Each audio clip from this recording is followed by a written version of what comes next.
Hello everyone, मैं रितिका गुप्ता स्वागत करती हूँ आप सभी का विज्ञान वृक्ष के ऑनलाइन प्लेटफॉर्म पर। आज हम डिस्कस करेंगे केमिकल काइनेटिक्स के क्वेश्चंस जो कि आपके PGT entrance examination, government inter college हो या फिर RPSC first grade, all states all over India किसी भी पीजीटी एग्जामिनेशन के लिए आप प्रिपेयर कर रहे हैं। हर एक पीजीटी एंट्रेंस एग्जामिनेशन के लिए ये particular session for the topic chemical kinetics आपका बेनिफिशियल रहेगा। लेवल आपको पता चलेगा कि कितने लेवल तक आपको जाना है, हायर लेवल ज्यादा पूछा जाएगा नहीं।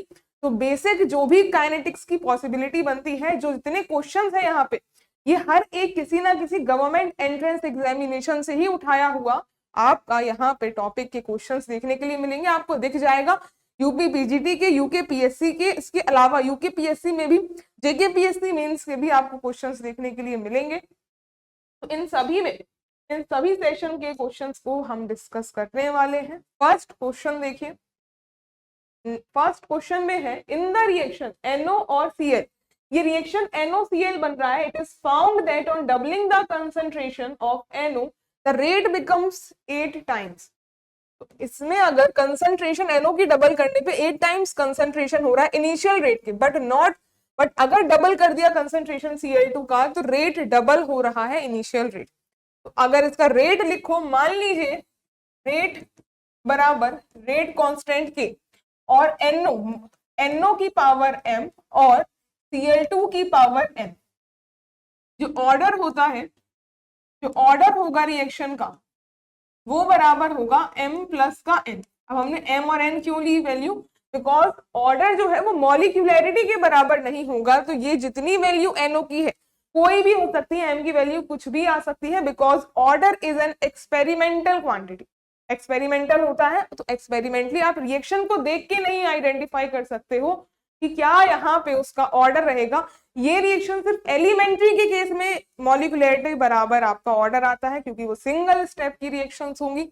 अब इसमें जो कंडीशन है फर्स्ट केस में बोला है, फर्स्ट केस में बोला हुआ है कि अगर हमने NO का कंसंट्रेशन डबल कर दिया, जैसे मान लीजिए रेट जो है, अगर हमने NO का कंसंट्रेशन, या फिर इसी में समझ लो अगर कंसंट्रेशन NO का डबल कर दिया, मान लीजिए 2NO कंसंट्रेशन हो गया, उसके बाद जो रेट है वो 8 टाइम्स हो जाएगा। अगर रेट 8 टाइम्स हो रहा है दैट मीन्स 2 की पावर 3 होगा, यहाँ पे m की वैल्यू 3 होगी, तो 2 इंटू 2 इंटू में 2, तो ये वैल्यू 8। तो यहाँ पे ये जो ब्रैकेट के बाहर जब वैल्यू निकल के आएगी, जब 2NO की पावर होल थ्राइस होगा, तभी जो रेट है वो 8 टाइम्स हो जाएगा, तभी जो रेट है वो 8 टाइम्स हो जाएगा। तो फर्स्ट केस में देखिए, अगर फर्स्ट केस के हिसाब से हमें ये समझ में आया कि जो m की वैल्यू है वो 3 रही होगी। इसी तरीके से जो दूसरी कंडीशन है उसमें है कि डबल कर दें अगर Cl2 का कंसंट्रेशन, तो जो इनिशियल रेट है वो भी डबल हो रहा है, मतलब जितना यहाँ पे फर्क पड़ेगा दूसरी जगह भी सेम इफेक्ट होगा। तो फिर यहाँ पे सेम अगर इसकी कंडीशन के हिसाब से अगर Cl2 को हमने डबल किया है, तो यहाँ अगर रेट भी डबल हो रहा है, रेट भी 2 टाइम्स हो रहा है, मतलब पावर 1 ही रहेगी, 2 डायरेक्ट यहाँ पे आएगा। इस हिसाब से जो n की वैल्यू है वो 1 रहेगी।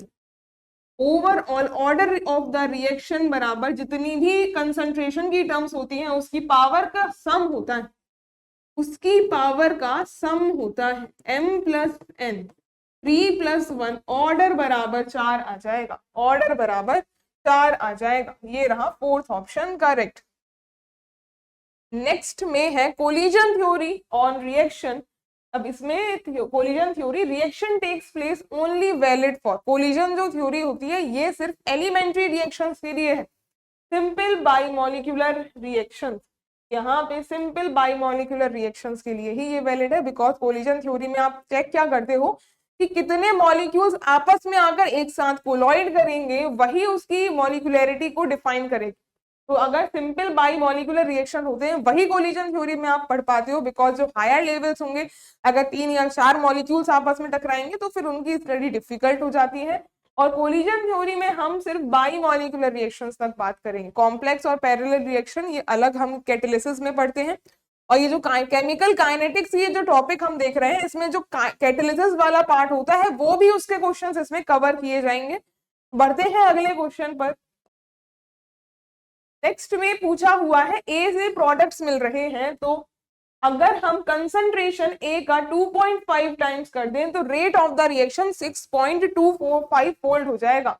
तो ऑर्डर ऑफ रिएक्शन क्या है, ए से प्रोडक्ट मिल रहे हैं, अब जो रेट ऑफ द रिएक्शन है दैट इज इक्वल टू के इंटू में ए की पावर एन, के इंटू में ए की पावर एन, तो जो एन है यहाँ पे ऑर्डर ऑफ द रिएक्शन कहलाएगा। अगर यहाँ पे जो कंसंट्रेशन है उसका हम 2.5 टाइम्स कर दे, कंसंट्रेशन ऑफ ए जो है ये 2.5 टाइम्स ऑफ ए हो जा रहा है अगर, और ये एन वैल्यू है, तो रेट जो है 6.25 फोल्ड हो जाएगा। इस हिसाब से जो एन की वैल्यू है वो क्या होनी चाहिए, तो ये वैल्यू इसके हिसाब से देखिए, अगर हम इन इक्वेशंस को डिवाइड कर दें 1 अपॉन में 6.25 बराबर, इसको डिवाइड कर रहे हो तो 1 अपॉन 2.5 ए और यहाँ पे ए इसका होल पावर एन, ये ए से ए कैंसिल आउट हो जाएगा और इक्वेशंस को रिवर्स कर दीजिए, 6.25 बराबर 2.5 की पावर एन, और अगर n की वैल्यू 2 होती है, अगर n बराबर 2 होता है तो 2.5 इंटू में 2.5 बराबर 6.25 ही होगा। ये n की वैल्यू यहाँ से 2 निकल के आ जाएगी, n की वैल्यू यहाँ से 2 निकल कर आ जाएगी, तो ऑर्डर ऑफ रिएक्शन पूछा हुआ था, ऑर्डर ऑफ रिएक्शन 2 होगी। नेक्स्ट क्वेश्चन में विच one of the following factors will not influence the rate of reaction, rate of reaction बराबर हमने अभी देखा, जैसे मान लीजिए कोई एक जनरल रिएक्शन ए से हमें प्रोडक्ट्स मिल रहे हैं, तो जो रेट है वो बराबर रेट कांस्टेंट और ए की पावर एन, ऐसे कुछ रेट डिपेंडेंसी होगी।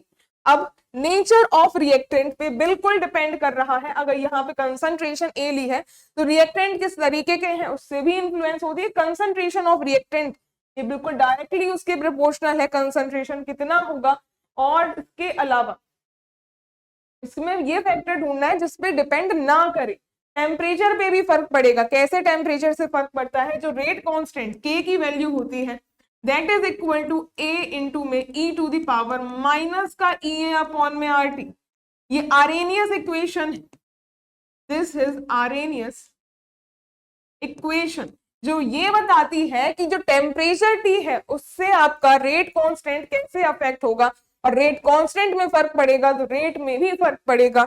और इसके हिसाब से होता क्या है, अगर हम टेम्परेचर इंक्रीज करते हैं तो जो रेट कांस्टेंट के है उसकी वैल्यू भी इंक्रीज करेगी। कैसे, अगर ये रेशियो देखो, रेशियो में टेम्परेचर बढ़ेगा जो कि डिनोमिनेटर में है, दैट मीन्स जो ई अपॉन में आर टी की वैल्यू है टेम्परेचर के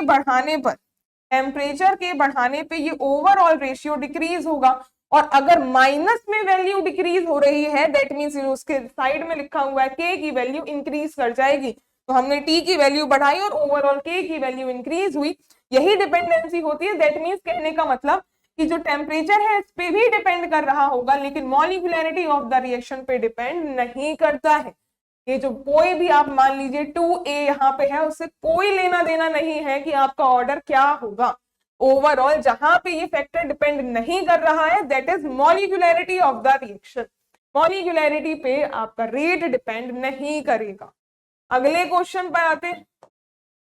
नेक्स्ट है for which of the following the unit of rate and, rate दो बार आ गया, rate and rate constant of the reaction are identical, rate और रेट कांस्टेंट की यूनिट किसके लिए आइडेंटिकल होती हैं। जैसे अगर हम रेट की बात करते हैं, रेट इज इक्वल टू के इंटू में कोई भी कंसंट्रेशन है, मान लीजिए ए गिविंग प्रोडक्ट, तो इसकी पावर एन, ये हमने रेट की बात करी थी। और रेट कांस्टेंट के की वैल्यू तो यहाँ फिक्स्ड होती, रेट की वैल्यू और रेट कांस्टेंट की वैल्यू देखिए, जो भी रेट कांस्टेंट के की वैल्यू, ये यूनिट्स अगर इसके देखे जाए, इसके यूनिट्स बराबर होते हैं कंसंट्रेशन की पावर 1 माइनस का N, where N is order of reaction, order of reaction. अब जो ये कंसंट्रेशन है, अगर हम रेट कांस्टेंट देखें, रेट कांस्टेंट की हम यूनिट निकालेंगे तो रेट की यूनिट्स क्या होती हैं, मोल पर लीटर और पर केल्विन। ये मोल per litre mole per litre पर केल्विन नहीं, पर सेकेंड। ये यूनिट्स होती हैं रेट के लिए, ये फिक्स्ड वैल्यू होती है। अब यहाँ अगर के लिए वैल्यू निकालने जाओगे तो कंसंट्रेशन की यूनिट, अगर यहाँ से मोल, ये कंसंट्रेशन बराबर होता है mole per litre, concentration is equal to mole per litre, molarity में ही इसका हम वैल्यू को देखते हैं, मोल पर लीटर। अगर यहाँ पे आपको मोल का मोल ही चाहिए, दैट मीन्स यहाँ से ये मोल की पावर 1 माइनस एन, लीटर की पावर n माइनस 1, ये -1 की पावर, ये अगर इसको देखोगे -1 इसकी होल पावर 1 माइनस एन, और ये रेट कांस्टेंट कंसंट्रेशन और साथ में सेकेंड इनवर्स, या फिर आप कह लो जो भी टाइम यहाँ पे यूनिट हो, टाइम का इनवर्स होता है, तो उसके लिए हम सेकेंड यहाँ पे यूनिट लेकर चलते हैं। अब ये सेकेंड इनवर्स, लास्टली ये मोल की पावर 1 माइनस एन और लीटर की पावर n-1 पर सेकेंड, ये यहाँ पे इसकी यूनिट होगी। अब इसके हिसाब से देखिए, इसके हिसाब से अगर ये वैल्यू इस रेट के बराबर रखनी है, रेट कांस्टेंट की, तो फिर क्या होना चाहिए, 1 minus N should be equal to 1, accordingly n is equal to 0, और ये वैल्यू जस्ट इक्वल हो जाएगी, ये दोनों की यूनिट्स एक जैसी हो जाएंगी जब n की वैल्यू 0 हो, that means zero order reaction के केस में जो रेट होगा उसकी यूनिट बराबर होगी रेट कांस्टेंट के, तो option number B correct answer हो जाएगा। नेक्स्ट में रेट कांस्टेंट, एक रिएक्शन का आपको गिवन है, रेट कांस्टेंट की वैल्यू, के की वैल्यू गिवन है 3.3 इंटू में 10 to the power -4 mole per litre पर सेकेंड, और ऑर्डर ऑफ रिएक्शन क्या होगा, किसी भी रिएक्शन में अगर आपको रेट कांस्टेंट दिख गया, उसकी यूनिट से आप आसानी से बता सकते हो कि उसकी ऑर्डर क्या रहेगा, उस रिएक्शन का ऑर्डर क्या रहेगा। अब हमें रेट कांस्टेंट से हमने अभी ही बात करी, जो यूनिट होती है दैट इज इक्वल टू मोल की पावर 1 माइनस एन, लीटर की पावर n-1 पर सेकेंड। तो अगर यहाँ पे जो मोल है, मोल की पावर 1 ले रखा है, तो 1 माइनस एन, ये जो मोल की पावर है 1 माइनस एन बराबर है 1, दिस इज इक्वल टू 0। ये यहाँ भी 0 ही ऑर्डर रिएक्शन होगी, ये भी 0 ऑर्डर रिएक्शन होगी। बाकी अगर आप लीटर की भी सॉल्व करोगे उससे भी आपका सेम ही आंसर आएगा, because n-1 is equal to -1, n is equal to 0 पर सेकेंड, तो हर में कॉमन रहेगी ही, तो यहां से भी 0 ऑर्डर रिएक्शन ही आ रहा है रेट, तो 0 order reaction, D option correct होगा। ये यूकेपीएससी लेक्चरर मेंस का क्वेश्चन है, और ये भी यूकेपीएससी लेक्चरर मेंस 2020 में ये पूछा हुआ था, और सेम पेपर में बिल्कुल एक जैसे क्वेश्चंस यहाँ पे रिपीट किए जा रहे हैं। अगले क्वेश्चन पे आते हैं। नेक्स्ट में अब ये कैटालिसिस का क्वेश्चन है, और कैटालिसिस के रिस्पेक्ट में आपको ये बताना है कि कौन सा स्टेटमेंट इनमें से करेक्ट स्टेटमेंट है। तो catalyst allows energy of activation of reaction, तो ये लिख रहा है कि कैटालिस्ट लोअर करता है एनर्जी ऑफ एक्टिवेशन को, बिल्कुल सही लिख रहा है। कोई भी कैटालिस्ट, मान लो ये जनरल ऐसी रिएक्शन हो रही है, ये रिएक्टेंट है and this is the product, तो अब यहाँ से ये रिएक्टेंट को ये जितनी भी एनर्जी चाहिए होती है, this is the energy of activation. तो जो कैटालिस्ट का ऐड हम क्यों करते हैं, कैटालिस्ट ऐड करने से रिएक्शन फास्ट हो जाए, कैटालिस्ट को हम ऐड करते हैं, कैटालिस्ट इज एडेड जिससे रिएक्शन जो है वो फास्टर हो जाए। तो रिएक्शन फास्ट होगी कब, जब ये पाथ थोड़ा सा छोटा हो जाएगा, और ये पाथ छोटा कैसे हो सकता है कि ये रिएक्शन कुछ इतना ही आपको एनर्जी प्रोवाइड करनी पड़े, दिस इज एनर्जी, यहाँ एनर्जी लेते हैं, and this is reaction coordinate, तो अब ये एक्टिवेशन एनर्जी, ये ग्राफ में ये जो वैल्यू है ये घट चुकी है। Now this is the activation energy in presence of catalyst, और जो ये हमने रेड कलर से लिखा है ये एब्सेंस ऑफ कैटलिस्ट है। तो यस, ये रिएक्शन को फास्ट कर देगा, आप देख सकते हैं जल्दी प्रोडक्ट तक पहुंच जाएंगे, छोटा पाथ होगा। That's why catalyst lowers the activation energy of the reaction, और इससे ही रिएक्शन आपकी फास्ट होती है। This statement is correct. Overall change in energy of reaction is unaffected. बिल्कुल, जो कैटलिस्ट है वो आपकी एक्टिवेशन एनर्जी में तो फर्क डालेगा, लेकिन ओवरऑल रिएक्शन के एंड में वो निकल जाता है, तो ओवरऑल एनर्जी में कोई डिफरेंस देखने के लिए नहीं मिलेगा। और ओवरऑल यानी कि डेल्टा एच की बात हो रही है, कौन सी एनर्जी, रिएक्टेंट और ये जो प्रोडक्ट यहां से यहां तक की जो वैल्यू है इसमें कोई इफेक्शन नहीं पड़ेगा। Delta H remains unaffected.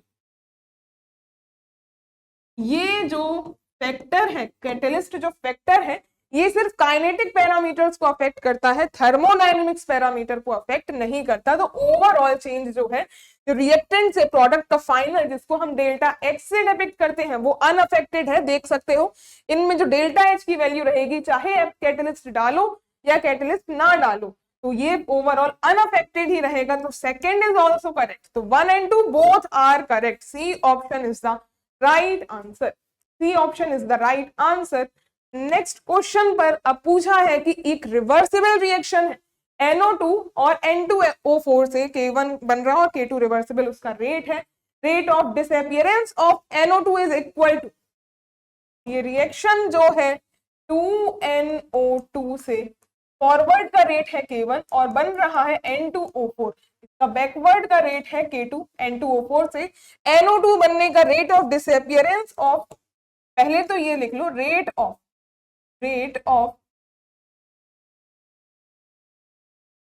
disappearance, rate of disappearance of NO2 को कैसे लिखा जाएगा। NO2 अगर डिसअपियर हो रहा है that is equal to minus का 1/2 एंड माइनस का 1/2 rate of change of NO2।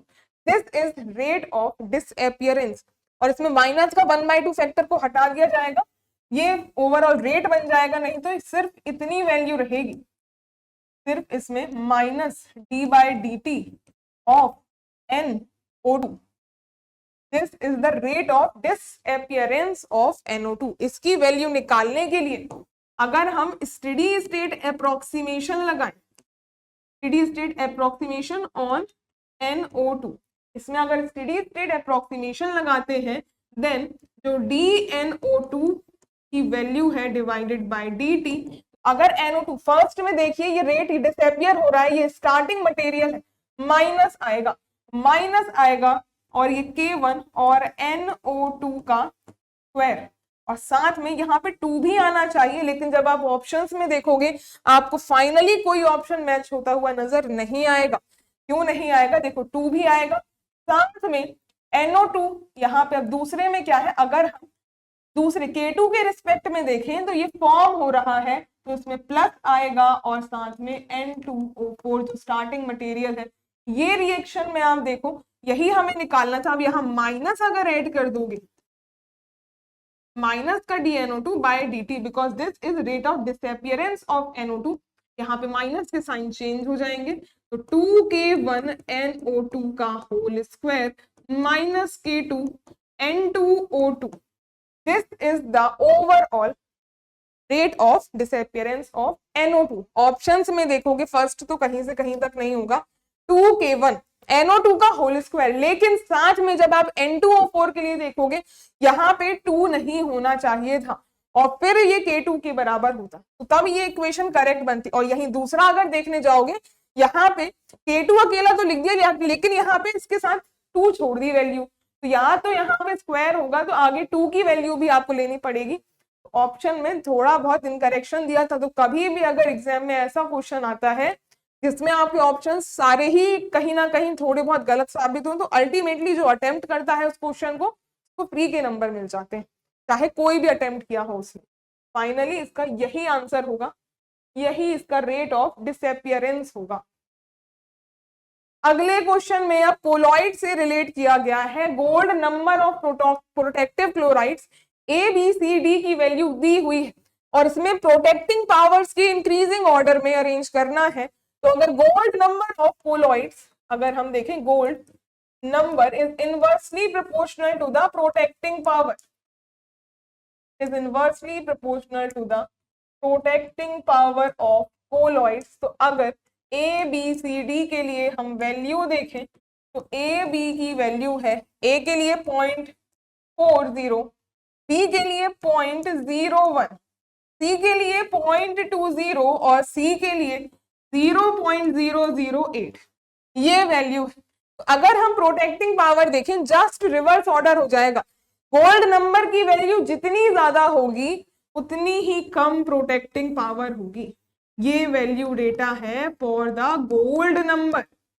अब यहां अगर हम प्रोटेक्टिंग पावर्स के ऑर्डर में देखें,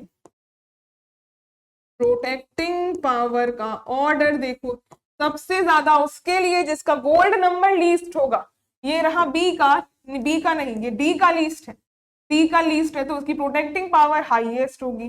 फिर उसके बाद बी के लिए उससे ज्यादा, उसके बाद है 0.2, फिर सी के लिए जिसका हाईएस्ट है उसकी लीस्ट प्रोटेक्टिंग पावर होगी। D B C A order रहेगा, डी की हाईएस्ट और ए की लीस्ट, तो D B C A, this is the order of reaction. GIC का ही क्वेश्चन है ये, बिल्कुल बहुत इंपॉर्टेंट है ये आपके लिए। अब हम बात करते हैं कोर्सेज के बारे में। तो जो भी बच्चे तैयारी कर रहे हैं यूपी जीआईसी लेक्चरार के लिए, तो हम विज्ञान वृक्ष में उसकी प्रिपरेशन को बूस्ट अप करने के लिए कोर्स प्रोवाइड करते हैं, जिसमें अगर फीचर्स की बात करें तो उसमें आपको वीडियो लेक्चर्स मिलेंगे जो कि पूरे के पूरे एग्जामिनेशन के पैटर्न को देख के और लेटेस्ट सिलेबस के अकॉर्डिंग ही डिजाइन किए गए हैं।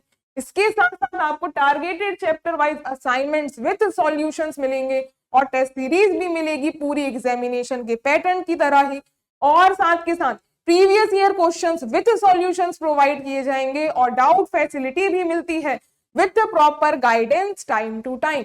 और ये कोर्स अभी आपको मिल रहा है ऑफर में सिर्फ 5999 का। कोई क्वेरी है इसके रिगार्डिंग तो आप इस नंबर पे कांटेक्ट करके बात कर सकते हैं। और कोर्स के और फीचर्स देखना चाहो तो विज्ञान वृक्ष के ऐप को डाउनलोड करके आप सारे फीचर्स देख सकते हैं। ऐप या तो आप लोग प्ले स्टोर से डाउनलोड कर सकते हैं या फिर वीडियो के डिस्क्रिप्शन में भी आपको डायरेक्ट लिंक मिल जाएगा ऐप के लिए। बढ़ते हैं क्वेश्चंस की तरफ। ये रहा अगला क्वेश्चन, कौन सा यहाँ पे मेटलो एंजाइम जो है जिसमें जिंक नहीं है प्रेजेंट, जिंक नहीं है प्रेजेंट, मतलब बायो इनऑर्गेनिक से रिलेट कर दिया लेकिन कैटालिसिस का पार्ट इसलिए हो गया क्योंकि एंजाइम की बात कर दी, कैटालिसिस का बेसिस पे हो गया। Carboxy peptidase, carboxy peptidase zinc का ही होता है, जिंक होता है, 2 हिस्टिडीन होते हैं और उसमें ग्लूटामिक एसिड और वाटर। कार्बोनिक एनहाइड्रेज ये भी जिंक का होता है जिसमें 3 H2O के मॉलिक्यूल और 1 H2O का मॉलिक्यूल और 3 हिस्टिडीन, टेट्राहेड्रल दोनों के ही स्ट्रक्चर। नाइट्रोजिनेस ये नाइट्रोजन फिक्सेशन का एंजाइम है जिसमें आयरन होता है और साथ में इसके मोलिब्डेनम एज अ को एंजाइम प्रेजेंट होगा। तो इस पर्टिकुलर केस में आपको कोई भी आपको जिंक का यहाँ कोई सब्स्टिट्यूट नहीं मिलेगा। वही पूछा था जिंक कहाँ नहीं होगा, अल्कोहल डिहाइड्रोजिनेस भी जिंक का ही होता है। This is also a Metlo enzyme for zinc only. तो जो नाइट्रोजिनेस है उसमें आयरन पोरफायरिन रिंग में होता है, और सॉरी पोरफायरिन रिंग में, और मोलिब्डेनम एज अ एक्टिवेटर वहां प्रेजेंट होता है। इसके अलावा वेनेडियम भी आपको देखने को मिलेगा लेकिन जिंक का जिक्र नहीं होगा इसमें कहीं से कहीं तक। अगले क्वेश्चन पे आते हैं, number of triple point in phase diagram of sulphur. Sulphur के 3 फॉर्म्स होते हैं, 3 इसमें ट्रिपल पॉइंट्स होते हैं, सॉरी इसमें अगर ट्रिपल पॉइंट्स हम देखें तो फेज डायग्राम ड्रॉ किया जा सकता है। और देखिए इसका फेज डायग्राम, इसमें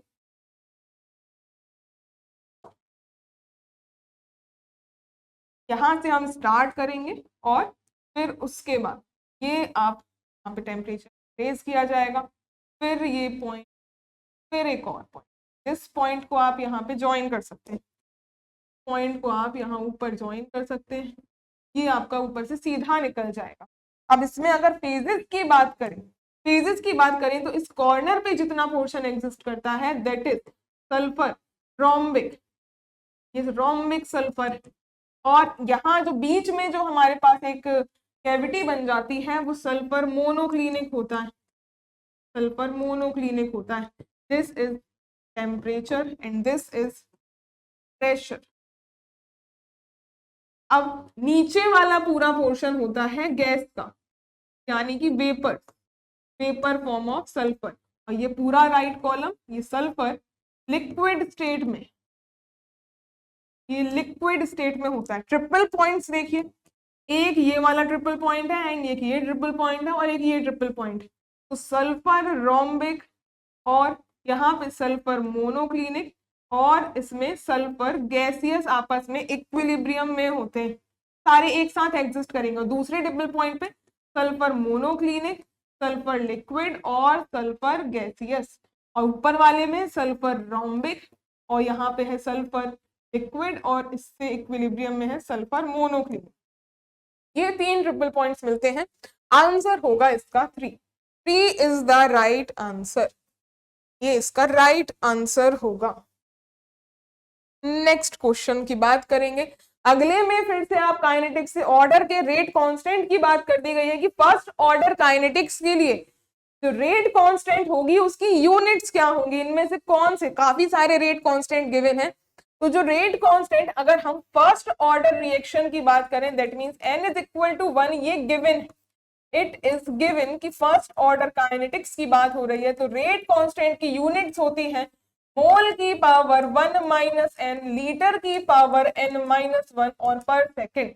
अगर n यहाँ पे 1 हो जाएगा तो मोल, यहाँ पे मोल की पावर 1 माइनस 1, लीटर की पावर 1 माइनस 1 और पर सेकेंड, ये हो जाएगी मोल की पावर 0, लीटर की पावर 0 पर सेकेंड और किसी भी टर्म की पावर 0, दैट मीन्स वो वैल्यू 1 होगी। तो यूनिट अब क्या हो जाएगी के की, ये मोल और लीटर पे डिपेंड ही नहीं करती, ये डायरेक्टली सिर्फ टाइम पर सेकेंड यहाँ पे इसकी यूनिट होगी। ऑप्शंस में देखिए लीटर पर मोल कोई डिपेंडेंसी नहीं, ना ही प्रेशर के टर्म्स में, सिर्फ टाइम पर इनवर्सली डिपेंड करती है। इसीलिए जो फर्स्ट ऑर्डर काइनेटिक्स है उसमें स्टार्टिंग मटेरियल के कंसेंट्रेशन पे कोई डिपेंडेंसी नहीं होती है, वो सिर्फ ओवरऑल टाइम पर डिपेंड करेगी कि कितने टाइम पे रिएक्शन हो रही, तभी ऑप्शन करेक्ट होगा।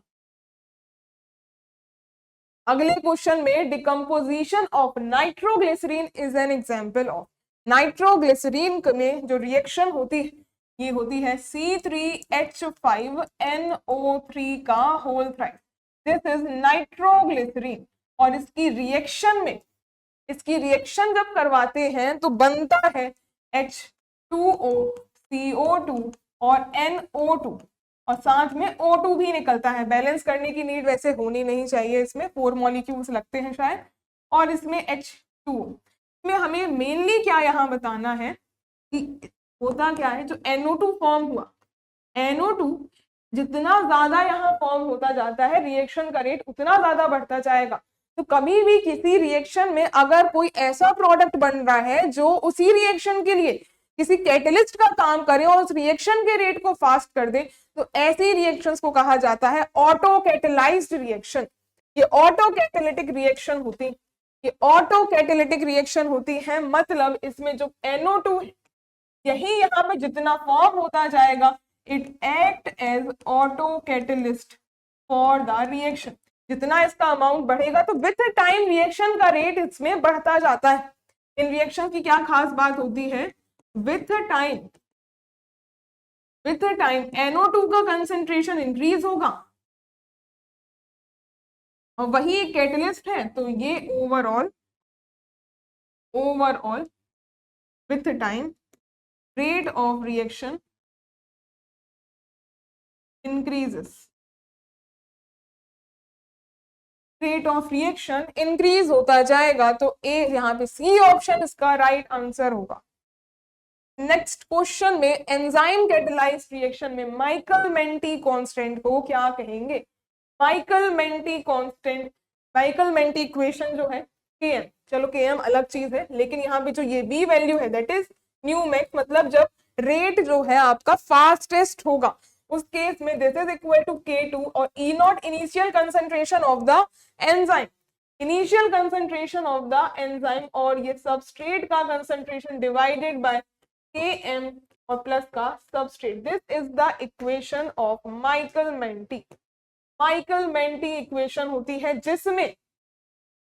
जिसमें अगर मान लीजिए कोई रिएक्शन जैसे हमारे पास है सबस्ट्रेट से हमने एंजाइम की रिएक्शन करवाई और कोई हमें मान लीजिए ये एंजाइम और सबस्ट्रेट का इंटरमीडिएट मिल रहा है, फॉरवर्ड रिएक्शन रेट K1 है, बैकवर्ड रिएक्शन इसका रेट K2 है, क्या मान लीजिए K-1 है। तो एंजाइम सबस्ट्रेट से फाइनली जो प्रोडक्ट मिलेगा मान लीजिए इसका रेट K2 है। तो जो माइकल मेंटी कांस्टेंट Km की वैल्यू होती है, ये जो एंजाइम सबस्ट्रेट का कॉम्प्लेक्स बन रहा होता है, इसका डिकम्पोजिशन लेते हो और इसको डिवाइड करते हो उसके फॉर्मेशन वाले रेट से। तो ES का अगर इसका डिकम्पोजिशन देखो तो ये K-1 में डिकम्पोजिशन हो रहा है और K-1 में, और दूसरा यहाँ पे भी डिकम्पोज हो रहा है तो K-1 K2 डिवाइडेड बाय, और इसका फॉर्मेशन हो रहा है सिर्फ K1।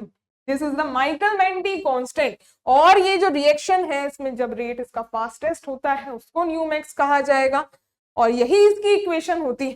सीधा इक्वेशन पूछी हुई है आपसे, कुछ यहाँ पे कोई डिटेल नहीं पूछा हुआ है, बहुत सिंपल सा क्वेश्चन है। नेक्स्ट में अब फर्स्ट ऑर्डर रिएक्शन के लिए स्पेसिफिकली आपको रेट की वैल्यू दी है, कितना टाइम लगेगा अगर एक मोल, अगर रिएक्टेंट है 1 मोल पर लीटर कंसंट्रेशन दिया हुआ है रिएक्टेंट का, इसको रिड्यूस करने के लिए 1/16 टाइम मोल पर लीटर। तो इसमें जो रेट कांस्टेंट है, रेट कांस्टेंट के for the first order reaction ये दिया हुआ है 69.3 इंटू में 10⁻⁻⁴ पर सेकेंड। अगर यहाँ पे फर्स्ट ऑर्डर ना भी लिखा होता तो भी आप रेट कांस्टेंट की यूनिट से आइडेंटिफाई कर सकते हो कि पर सेकेंड जो है पर टाइम की यूनिट होती है only for first order reaction. तो ये रेट कांस्टेंट की जो वैल्यू है, इससे हमारे पास जो फर्स्ट ऑर्डर रिएक्शंस के लिए जो T12 की वैल्यू होती है, मतलब time eight which concentration of the reaction is half of the initial concentration, ये वैल्यू होती है 0.693 डिवाइडेड बाय K, और ये 0.693 डिवाइडेड बाय K की वैल्यू है ये 69.3 को अगर 10⁻⁻⁴ से मल्टीप्लाई करोगे दिस इज इक्वल टू 0.00693। इसको सॉल्व करिए, ये पर सेकेंड यहां से ऊपर जाएगा और जो T12 है वो सेकेंड्स में उसकी वैल्यू आ जाएगी। तो सॉल्व करने पे ये यूनिट्स कैंसिल आउट होंगी और ये 2 डिजिट्स ऊपर आएंगे, 100 वैल्यू आ जाएगी, 100 सेकेंड्स आपकी T12 की वैल्यू आ जाएगी। अब एक तो यहाँ पे आप क्या कर सकते हो, लॉन्ग मेथड से जा सकते हो, जिन्हें इस तरीके से आपको पूछा क्या हुआ था कि कितना टाइम लगेगा कंसंट्रेशन को 1/16 टाइम होने में। एक तो जो इसकी लेंथी फॉर्म है वो होती है कि टाइम जो लगेगा that is equal to 2.303 divided by time बराबर यहाँ पे रेट कांस्टेंट K लिखा जाएगा और log of initial concentration divided by final concentration. इसके लिए आपको T12 निकालने की जरूरत नहीं पड़ती, सीधा आप क्या करते हैं 2.303 डिवाइडेड बाय जो K की वैल्यू गिवन है 69.3 इंटू में 10⁻⁻⁴ पर सेकेंड है, सेकेंड्स आपका ऊपर आता है, इसी में ही आंसर आता है because log is a unitless quantity. Initial concentration mole की 1 थी, 1/16 टाइम हो गई, दैट 1 इंटू में 16। अब ये जो वैल्यू है यहाँ पे तो आप सॉल्व करते ही और लॉग की वैल्यू सॉल्व करते, लॉग 16 यानी कि 2 की पावर 4 हो जाएगा, 2 की पावर 4 होता, 4 वैल्यू बाहर आ जाती, लॉग 2 की आप वैल्यू सब्स्टिट्यूट करते और ऐसे काफी लॉन्ग प्रोसेस हो जाता। लेकिन यहाँ हमने T12 की वैल्यू क्यों निकाली, बिकॉज ये आसानी से निकल गई और ये प्रोसेस है लॉन्ग वाला। इस मेथड से आपको नहीं जाना है, इस मेथड से आपको नहीं जाना है क्योंकि ये लॉन्ग मेथड है, एग्जाम में इतना टाइम नहीं है, ये आप आसानी से निकाल लोगे, विद इन 10 सेकेंड्स आप ये वैल्यू आसानी से निकाल लोगे। अब अगर फर्स्ट ऑर्डर रिएक्शन है, इसके लिए अगर A से कंसंट्रेशन, इनिशियल कंसंट्रेशन A0 से A0/2 हुई, इस हाफ होने के टाइम को कहते हैं T12। तो अगली जो रिएक्शन इसकी हाफ हुई होगी A0 से, इसका भी हाफ जो होगा दैट इज A/4, ये भी T12 ही टाइम होगा। मतलब जो भी रिएक्शन अगली T12 आती जाएंगी, सारी T12 की वैल्यू इक्वल होती है for the first order kinetics. अब इसके आगे जो रिएक्शन होगी A0/8, फिर आधी होगी तो A0/16, और यहाँ पे जो वैल्यू है यहाँ तक पहुंचने का ही टाइम निकालना है। तो ये ओवरऑल 4 टी हाफ से होकर गुजरेगा, तब उसका कंसंट्रेशन A0/16 हो जाएगा। ये डायरेक्टली 1 2 3 4 4 टी हाफ से अगर हमें A0 से A0 अपॉन में 16 पर जाना है तो 4 टी हाफ लग रही है। ये तो मुझे आपको समझाने के लिए लिखना पड़ रहा है, लेकिन आप खुद से जब सॉल्व करोगे 1 मिनट में आप सॉल्व कर लोगे, लेकिन इस मेथड से आपको टाइम लगेगा सॉल्व करने में। और जो 4 टी हाफ है यही टाइम निकालना था, और टी हाफ आपने निकाल ही ली है, टी हाफ आपने निकाल ही ली है, तो ये टाइम बराबर कितना हो जाएगा, 4 टी हाफ और 1 टी हाफ थी 100, टाइम निकल के आ जाएगा 400 सेकेंड्स।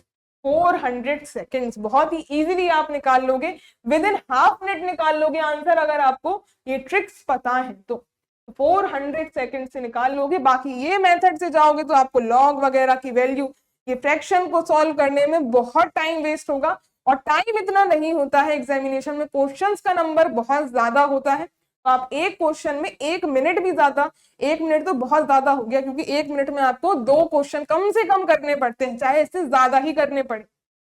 ऑप्शन नंबर बी यहाँ करेक्ट हो जाएगा। अगले क्वेश्चन पे मूव करते हैं। नेक्स्ट में the rate of a reaction was found to be equal to the rate constant at any concentration of the reactant. Order of the reaction, rate of a reaction, अगर इसने बोला है कोई भी मान लीजिए रिएक्शन, कोई भी इन जनरल रिएक्शन है ए गिविंग प्रोडक्ट्स जो हमने ली है, ये रेट इसका जनरल अगर बात करें तो K बराबर होता है A इसकी कंसंट्रेशन और ऑर्डर ऑफ रिएक्शन। अब जो कंडीशन गिवन है उसमें ये कहा है दैट रेट बराबर है रेट कांस्टेंट की, ये रेट के होता है कहीं पर भी rate constant, this is rate constant, और गिवन कंडीशन है that rate is equal to rate constant, rate is equal to rate constant किसी भी कंसंट्रेशन पे आप बात करो, दैट मींस अब ये कंसंट्रेशन पे डिपेंड ही नहीं कर रहा। तो ये कब पॉसिबल है, इट इज पॉसिबल व्हेन, या फिर आप लिख लो ऊपर पहले, when order of reaction is 0, उस केस में रेट बराबर हो जाएगा k इंटू में a की पावर 0, और a की पावर 0 तो ये वैल्यू 1 हो जाएगी, and in that case rate is equal to rate constant, rate is equal to rate constant, चाहे कोई भी कंसंट्रेशन हो वो रेट कांस्टेंट के बराबर ही रहेगा। 0 ऑर्डर पे ये पॉसिबल है बिकॉज n की वैल्यू 0 थी, and n is the order of reaction, n is the order of reaction, वो 0 होगा तब ये कंडीशन आपकी फुलफिल हो जाएगी। नेक्स्ट क्वेश्चन देखो, इसमें पूछा है कि ऑर्डर ऑफ रिएक्शन क्या होगी, तो मतलब इसमें से कौन ऑर्डर ऑफ रिएक्शन रेयर कौन सी है, जो जनरली एग्जिस्ट ना करे, वो कौन सी यहाँ पे ऑर्डर ऑफ रिएक्शन है। तो 0 ऑर्डर बहुत इजीली आपको मिल जाएगी, मतलब कितने मॉलिक्यूल्स एक साथ आकर इंटरेक्ट करेंगे, तो 0 ऑर्डर इजीली मिल जाएगी। फर्स्ट ऑर्डर भी आसानी से हम देखते हैं, लेकिन फोर्थ ऑर्डर रिएक्शन रेयर होती है बिकॉज 4 मॉलिक्यूल्स का एक साथ एक टाइम पे इंटरेक्ट करना मुश्किल होता है। ये रेयर क्यों है, because it is rare that 4 molecules collide simultaneously, एक साथ वो कोलाइड करें, ये पॉसिबिलिटी कम होती है, इसलिए ये रेयर होगी। अगले क्वेश्चन में दिया हुआ है ये पूरी की पूरी रिएक्शन, और उसके अकॉर्डिंग यहाँ से कौन सी कंडीशन सही बैठ रही है, करेक्ट रिलेशन आपको आइडेंटिफाई करनी है, दिस इज द इक्वेशन। और लिखते क्या है यहाँ पे, ये रिएक्टेंट है, ये डिसअपियर होके प्रोडक्ट का फॉर्मेशन हो रहा है, तो अगर लिखने जाए NH3 ये है डिसअपियर हो रहा है, और हम इसके जो भी मॉलिक्यूलरिटी होती है उसको फ्रैक्शन में डिनोमिनेटर में लेके जाते हैं 4, यानी कि माइनस का 1/4 रिएक्टेंट है तो माइनस, और रेट ऑफ डिसअपियरेंस ये हो जाएगा NH3 का, this is equal to SO2 भी डिकम्पोज हो रहा है, उसकी मॉलिक्यूलरिटी 1 है, this is equal to minus का d/dt SO2, and this is equal to जो प्रोडक्ट फॉर्म हो रहे हैं वो फॉर्म है, तो अपीयरेंस में पॉजिटिव साइन आएगा, 1/4 d/dt NO2 का concentration, and this is also equal to 1/6 of rate of formation of water. ये फाइनल इक्वेशंस रहेंगी। अब ऑप्शंस में देखो, पहले में ये तो O2 लिख दिया, O2 आया कहां से, O2 की तो कोई जिक्र ही नहीं हुआ, तो ये O2 वाले केसेस तो खत्म ही कर दो। यहाँ पे भी O2 कहां से आ गया, ये थर्ड इक्वेशन। अगर हम H2O के टर्म्स में यहाँ पे लिखें, यहाँ पे H2O और NH3 है, अगर H2O के टर्म्स में ये वैल्यू लिखने गए तो 1/4 d/dt NH3,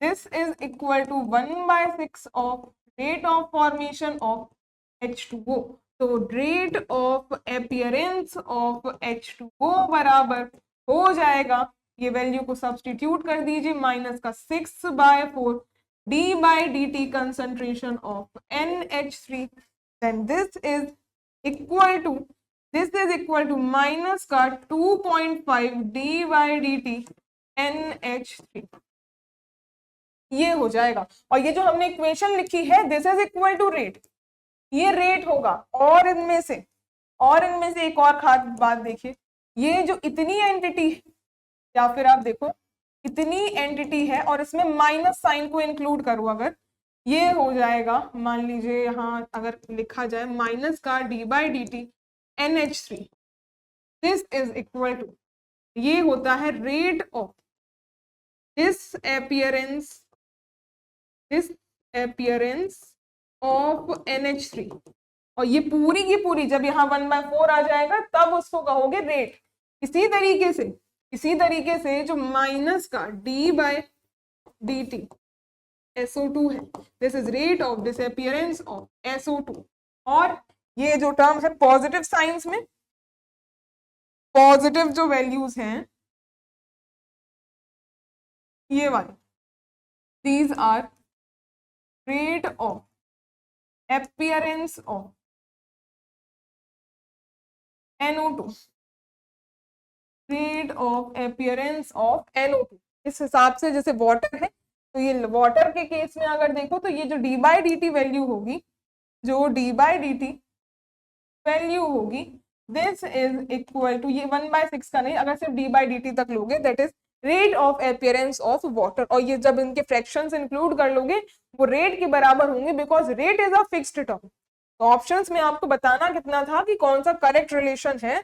तो करेक्ट के हिसाब से, एक सेकेंड, ये जो वैल्यू है 2.5 नहीं, ये 4 से 6 को डिवाइड करोगे एक ही बार जाएगा, और ये वैल्यू माइनस का 1.5 होगी, 2.5 नहीं, ये माइनस का 1.5, दिस इज द करेक्ट। और लास्ट में भी ये O2 कर दिया, ये O2 कहां से आया, गलत होगा, बिल्कुल गलत होगा, option number C correct.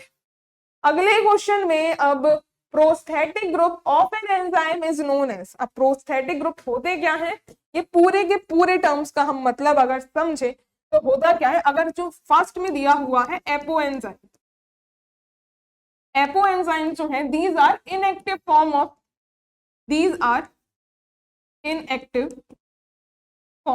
Inactive होते हैं, दीज आर प्रोटीन्स जो कि इनएक्टिव होंगे। और इनएक्टिव ग्रुप्स में अगर एपो एंजाइम्स में आप कोएंजाइम ऐड कर दो, अगर इसमें ये इनएक्टिव फॉर्म हो गई, इनएक्टिव फॉर्म ऑफ एंजाइम। अब अगर हम एपो एंजाइम में कोई कोएंजाइम ऐड कर दे, कोएंजाइम को कोफैक्टर भी कहा जाता है, कोएंजाइम को कोफैक्टर भी कहा जाता है, कोएंजाइम भी लिख सकते हो, कोफैक्टर भी लिख दो। अगर ये इनएक्टिव फॉर्म है और इसमें अगर कोई आपने कोफैक्टर लगाया, कोई ऐसा ग्रुप लगा दिया जिससे ये एक्टिव फॉर्म में कन्वर्ट हो गया, और उनको कहा जाता है होलो एंजाइम, ये बात आपको क्लियर हो जाएगी यहां से। इसे क्या कहते हैं, ये इनएक्टिव थे, और ये जो कोएंजाइम या जो कोफैक्टर हैं, these are called prosthetic groups,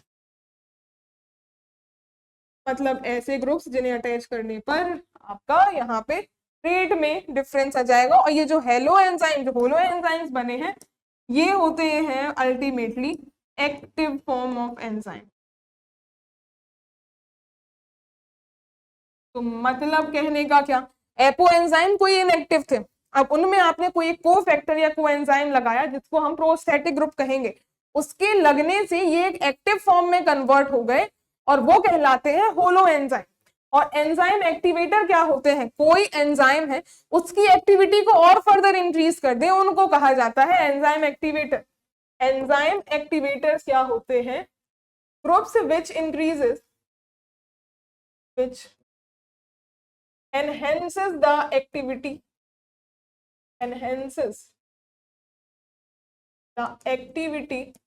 of enzyme, जो एंजाइम की एक्टिविटी को भी बढ़ा दे उनको एंजाइम एक्टिवेटर कहते हैं। और इन तीनों टर्म्स का भी मतलब समझ लिया हमने, प्रोस्थेटिक ग्रुप्स पूछा हुआ था, दैट आर को एंजाइम। जैसे अगर इनको समझना चाहो, जो हमने अभी नाइट्रोजनेज एंजाइम का क्वेश्चन किया था, जो हमने अभी एक नाइट्रोजनेज एंजाइम का क्वेश्चन किया था, उसमें हमने देखा था ये नाइट्रोजनेज में आयरन कैटेलिस्ट होता है और ये मोलिब्डेनम को कैटेलिस्ट होता है। आयरन यहाँ पे कैटेलिस्ट होता है और मोलिब्डेनम को कैटेलिस्ट है, और ये को कैटेलिस्ट को ही को फैक्टर भी कह सकते हो। तो वही सारी चीजें, वही बातें हैं, बस समझ में आने का डिफरेंस है। अगले क्वेश्चन पर अब पूछा है, which one of the following theory is used to explain homogeneous catalysis. कौन सी थ्योरी होमोजेनियस कैटालिसिस के लिए थी, इंटरमीडिएट कंपाउंड थ्योरी ही होमोजेनियस कैटालिसिस के लिए थी, यही वाली थ्योरी थी। मतलब इसमें जो भी रिएक्टेंट है और उसका एक इंटरमीडिएट बनेगा और इंटरमीडिएट से फिर प्रोडक्ट बनेगा, and this was the theory intermediate compound theory. Adsorption theory जो है, एड्सॉर्प्शन थ्योरी हेट्रोलिसिस के लिए थी, हेट्रोजीनियस कैटालिसिस के लिए थी, होमोजीनियस के लिए नहीं। This theory was for heterogeneous catalysis, heterogeneous catalysis के लिए थी। आर्हेनियस थ्योरी, आर्हेनियस थ्योरी थी ये बताने के लिए कि जो रेट कांस्टेंट है वो टेम्परेचर पे कैसे डिपेंड करता है। ये हमने आज के ही सेशन में ये बात भी डिस्कस करी थी। ये थी आर्हेनियस थ्योरी की इक्वेशन, और इससे इक्वेशन से हमने ये पता लगाना था कि टेम्परेचर डिपेंडेंस देखी थी रेट कांस्टेंट की। इसमें हम देखते हैं temperature dependence of rate constant, temperature dependence of rate constant, और साथ में एक्टिवेशन एनर्जी को भी। और लास्ट में डाल्टन्स की थ्योरी जो थी, ये first fundamental atomic theory, atomic theory थी भाई। इसका काइनेटिक्स का लेना देना कैटालिसिस से कोई लेना देना नहीं है, ए ऑप्शन राइट होगा।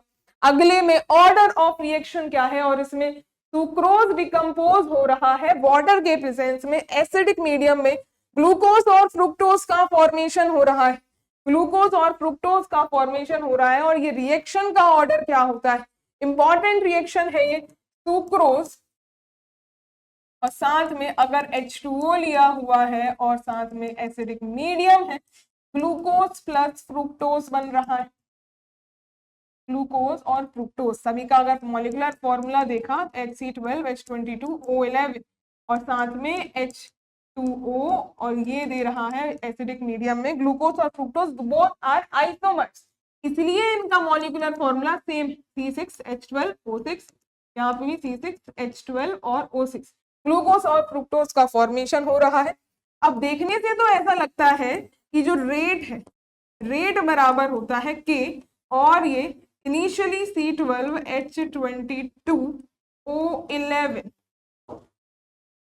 इस पे डिपेंड कर रहा है, लेकिन इसके साथ साथ जो H2O वाला टर्म होता है, तो अगर हम पहले लिखें H2O और C12H22O11, तो रेट कांस्टेंट के साथ जो H2O ये टर्म लिया हुआ है, this is constant because water आप एक्सेस में लेते हो, वाटर हम एक्सेस में लेते हैं, तो ये ओवरऑल टर्म आपका रेट कांस्टेंट के साथ ही मिक्स हो जाता है। एक्सेस में है तो K डैश, अब ये सिर्फ डिपेंड करेगा सुक्रोज के कंसंट्रेशन पे, सुक्रोज के कंसंट्रेशन पे। और ये अगर इस रिएक्शन में ये मॉलिक्यूलैरिटी देखें, अगर ये होती क्या है, ये elementary reaction, this is elementary reaction, तो मॉलिक्यूलैरिटी यहाँ पे अगर देखी जाए, या फिर एलिमेंट्री रिएक्शन ना लिखो इसे, तो यहाँ पे कोई लेना देना नहीं। अगर यहाँ रेट देखो तो अब ये सुक्रोज की कंसंट्रेशन की पावर 1 पे डिपेंड कर रहा है, ऑर्डर है 1। देखने में तो ये सेकेंड ऑर्डर लगती है लेकिन होती है फर्स्ट ऑर्डर। तो ऐसी रिएक्शन को कहा जाता है pseudo first order reactions. Pseudo first order reactions कहा जाता है ऐसी रिएक्शन जो देखने में तो लगता है कि दो रिएक्टेंट पे डिपेंड कर रही है लेकिन होती अल्टीमेटली एक पे है। ऐसी रिएक्शन को स्यूडो फर्स्ट ऑर्डर रिएक्शंस कहते हैं और मॉलिक्यूलरिटी होती है इसकी 2, मॉलिक्यूलरिटी बराबर 2। और यहाँ ऑर्डर पूछा हुआ था, order is 1, order is 1। Next में अब इसमें विच of the following is cofactor for nitrogenous. देखो हमने ये पहले ही क्वेश्चन में रिपीट कर दिया था, जो प्रोस्टैटिक ग्रुप है उसको ही कोएंजाइम कहते हैं, that is called the cofactor. और कोएंजाइम सब एक ही बातें। नाइट्रोजिनेस एंजाइम नाइट्रोजन फिक्सेशन के लिए यूज किया जाता है जिसमें आयरन तो कैटलिस्ट होता है और जो साथ में हमने मॉलिब्डेनम की बात करी थी, चलो इसको थोड़ा साफ सुथरा लिख लो, इसमें आयरन था कैटलिस्ट और मॉलिब्डेनम था को कैटलिस्ट या फिर कह लो कोफैक्टर या फिर कह लो कोएंजाइम। सब एक ही नाम है, सब एक ही नाम है, या प्रोस्थेटिक ग्रुप कह लो, कुछ भी यहाँ उसके आप कोई भी नाम से आपको पूछ सकता है। आप पूछा था कोफैक्टर क्या है, मॉलिब्डेनम है जी, कोफैक्टर इसका। अब अगले क्वेश्चन में रिएक्शन ओबेस, रिएक्शन जो ओबे करती है द फॉलोइंग डिफरेंशियल इक्वेशन, और इस इक्वेशन के according unit of rate constant क्या होगी, यूनिट ऑफ के यानी कि रेट कांस्टेंट क्या होगी। तो अगर इसको सॉल्व करोगे तो कोई ऑप्शन मैच नहीं करेगा। कैसे मैच नहीं करेगा, देखो अगर इसको हम सॉल्व करेंगे तो जो भी कंसंट्रेशन की टर्म है उसकी पावर होती है ऑर्डर, तो n is equal to 3/2। Concentration की जो भी पावर है that is the order of reaction और वो वैल्यू है 3/2। अगर हमें यूनिट निकालनी होती है k की, वो हमने देखा हमारे पास होती है मोल की पावर 1 - n, लीटर की पावर n-1 और पर सेकेंड। अब यहाँ ऑप्शंस में देखोगे तो मोल और डेसीमीटर क्यूब में कन्वर्ट किया है, तो लीटर को अगर हम कन्वर्ट करें डेसीमीटर में, लीटर बराबर होता है 1 लीटर बराबर 1 डेसीमीटर क्यूब के। तो अब ये रेट कांस्टेंट बराबर हो जाएगा मोल। अगर ये n की वैल्यू 3/2 है तो 1 - 3/2, लीटर को लिख लो डेसीमीटर क्यूब में, इसकी पावर हो जाएगी 3/2 - 1 और सेकेंड इनवर्स में कोई डिफरेंस नहीं आएगा। मोल की पावर 1 - 3/2 यानी कि ये हो जाएगी माइनस का 1/2 और जो डेसीमीटर है डेसीमीटर क्यूब की पावर 1/2 और पर सेकेंड। सॉल्व करूं, मोल की पावर माइनस का 1/2 और डेसीमीटर की पावर, अब ये 3 की पावर 1/2 यानी कि 3/2 पर सेकेंड। तो ये ऑप्शंस जब आप मैच करने जाओगे, फर्स्ट में देखो ये दोनों पावर में डेसीमीटर की पावर 1/2 और मोल की पावर माइनस का 1/2, या तो यहाँ पे 3/2 कर देता या फिर डेसीमीटर की जगह अगर लीटर के टर्म्स में होती तो ये इक्वेशन करेक्ट होती।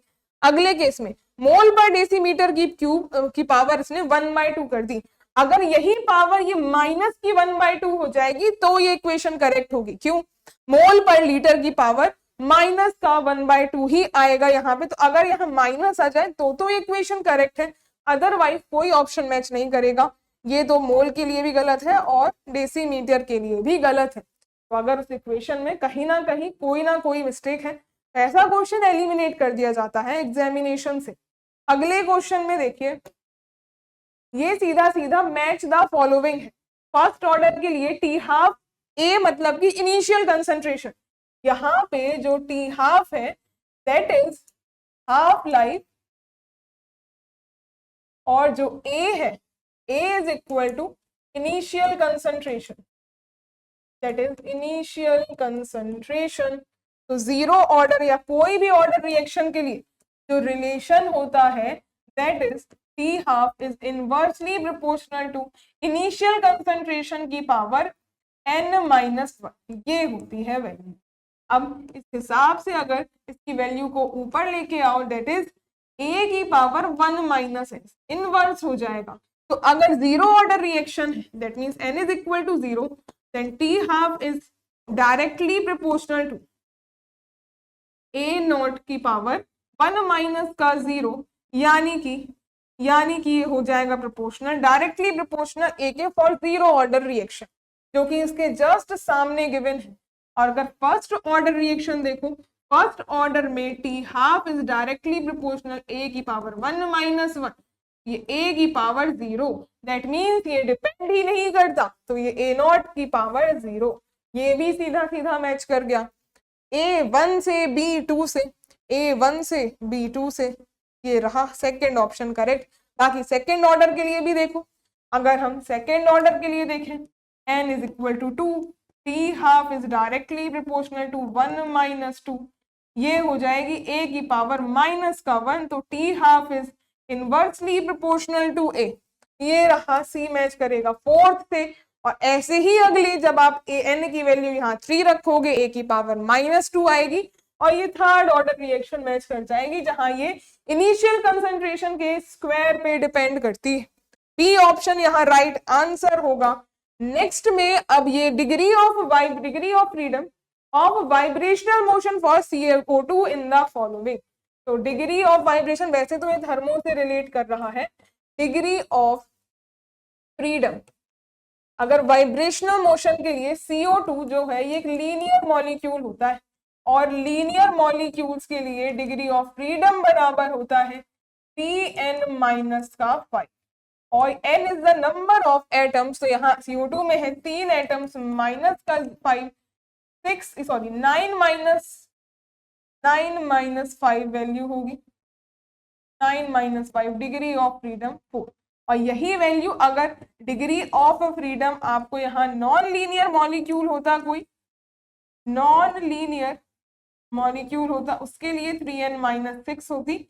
एग्जाम्पल के तौर पे वाटर मॉलिक्यूल जो कि पेंट फॉर्म में होता है because of the presence of lone pair of electrons.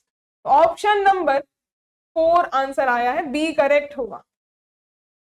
अगले क्वेश्चन में यहाँ पे आपको कंसेक्यूटिव रिएक्शन दे रखे हैं। कंसेक्यूटिव मतलब ए से बन गया बी, बी से फर्दर सी बना दिया, सी से फर्दर डी बना दिया, और ए से बी बनने का रेट बोला है K1, बी से सी का है K2 और सी से डी का है K3।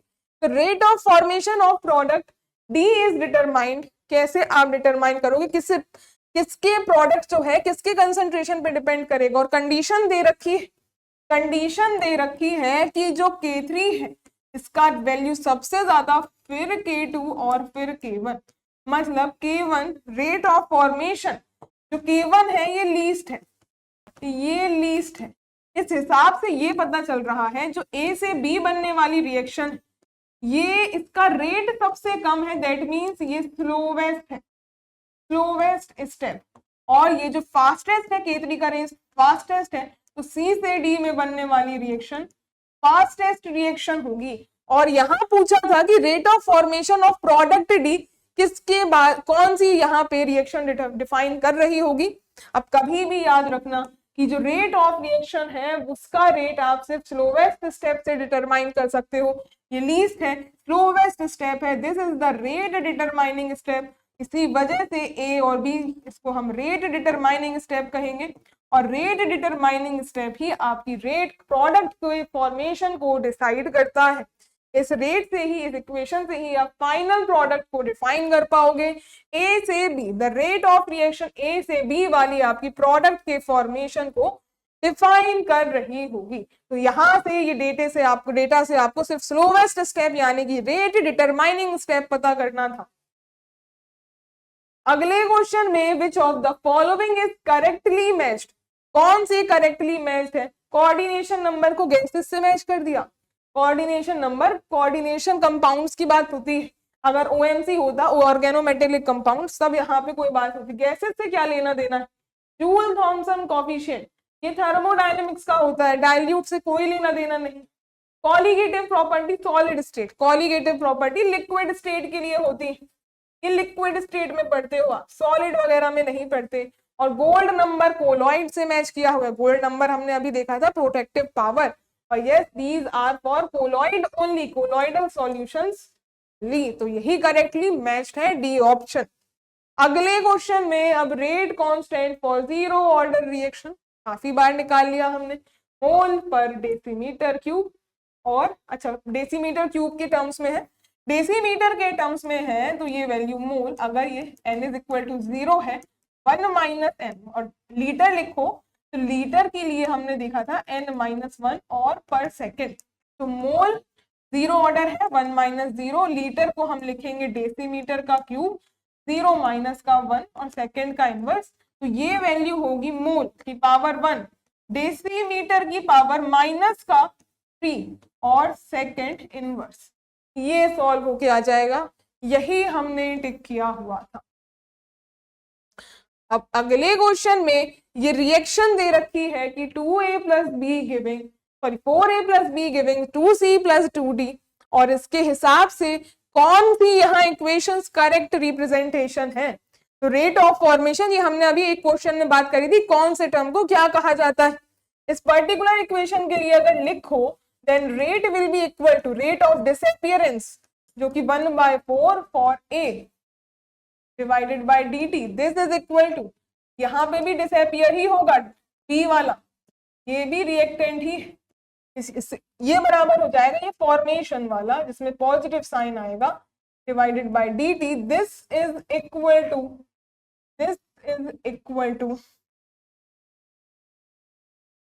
ये रहा, ये ओवरऑल होगी rate of formation of D बराबर rate of formation of D, ये रेट होगा, लेकिन rate of formation of D सिर्फ इतने टर्म की बात हो रही है, और किसके टर्म्स में लिखा है, रेट ऑफ कंजम्पशन ऑफ ए के टर्म्स में। इसके टर्म्स में अगर बात करें तो ये बराबर हो जाएगा, ये इन दोनों के लिए अगर लिखें तो 1/4 डी ए अपॉन में डी टी बराबर 1/2 d by D T, concentration D का। अब यहां निकालना था rate of formation for T, ये वैल्यू बराबर हो जाएगी इसके टर्म्स में, ये वैल्यू यहाँ 2 टाइम्स कैंसिल, माइनस का 1/2 डी ए अपॉन में डी टी, दैट मीन्स ये जो डी टी है this is rate of formation